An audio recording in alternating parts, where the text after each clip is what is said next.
7 ഭൂഖണ്ഡങ്ങളിലൂടെ യേശുവിൻ്റെ സുവിശേഷം പങ്കുവച്ച അമേരിക്കൻ സുവിശേഷകനായ ആർതർ ബ്ലെസിറ്റ് നിര്യാതനായി. 84 വയസ്സായിരുന്നു. 43,000 മൈലുകൾ നടന്നായിരുന്നു അദ്ദേഹം യേശുവിന് സാക്ഷ്യം വഹിച്ചത്. 7ാമത്തെ വയസ്സിൽ ആർതർ ബ്ലെസിറ്റ് ദൈവത്തെ കണ്ടെത്തുകയും താനറിഞ്ഞ ആ സത്യത്തെ ലോകത്തിലുള്ള മുഴുവൻ ആളുകളും അറിയണമെന്ന അദ്ദേഹത്തിൻ്റെ ദാഹമായിരുന്നു ഇത്രയും ദൂരങ്ങൾ താണ്ടിയുള്ള ശുശ്രൂഷയ്ക്ക് പിന്നിൽ. ബ്ലെസിറ്റിൻ്റെ 56 വർഷത്തെ ശുശ്രൂഷയ്ക്കിടെ കുരിശുമായി നടന്ന ദൂരത്തിൻ്റെ പശ്ചാത്തലത്തിൽ അദ്ദേഹത്തിന് ഏറ്റവും ദൈർഘ്യമേറിയ തീർത്ഥാടനത്തിനുള്ള ഗിന്നസ് വേൾഡ് റെക്കോർഡിലും ഉൾപ്പെടാൻ സാധിച്ചു. ബ്ലെസിറ്റ് തന്നെ സ്വയം വിശേഷിപ്പിച്ചിരുന്നത് യേശുവിനെയും അവിടുത്തെ കുരിശും വഹിക്കുന്ന കഴുത എന്നായിരുന്നു. മരിക്കുന്നതിന് മുൻപ് അദ്ദേഹം പറഞ്ഞത് ഇപ്രകാരമാണ്: എൻ്റെ കർത്താവും രക്ഷകനുമായ യേശുവിനോടൊപ്പം ഞാൻ മഹത്തായ ഒരു ജീവിതയാത്രയാണ് ഇതുവരെ നടത്തിയത്.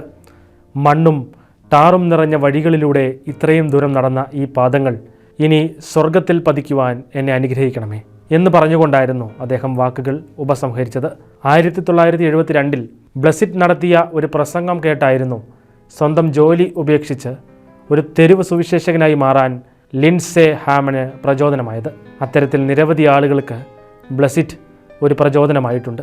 ബ്ലെസിറ്റിനെ പോലെ തന്നെ ലിൻഡ്സേ ഹാമനും ഇപ്പോൾ യൂറോപ്പിലും ഏഷ്യയിലുടനീളവും 12 അടി കുരിശുമായി സഞ്ചരിച്ച് ക്രിസ്തുവിന് സാക്ഷ്യം വഹിക്കുകയാണ്.